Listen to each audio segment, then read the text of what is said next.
እኔ ኦርቶዶክስ ቤተክርስቲያንን ትቶ የሚሄድ ሰው ኦርቶዶክስን ካለማወቅ ነው የኦርቶዶክስን ትምህርቶች ካለመረዳት ነው ምክንያቱም እኔ በኦርቶዶክስ ቤተክርስቲያን ውስጥ ድሮ ሳድግ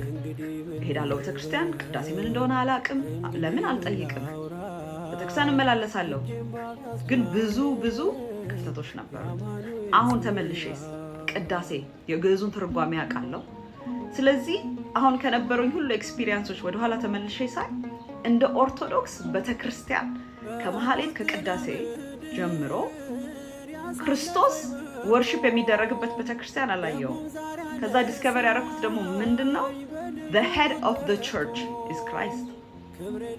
ኦርቶዶክስ ቤተክርስቲያን ውስጥ አሁን ፕሮቴስታንቶች ይተቻሉ አይደለም ብለው በፍጹም the head of the church is Christ ስለዚህ ይሄንን አጭር መልእክት ነው ማስተላለፍ የምፈልገው አመሰግናለሁ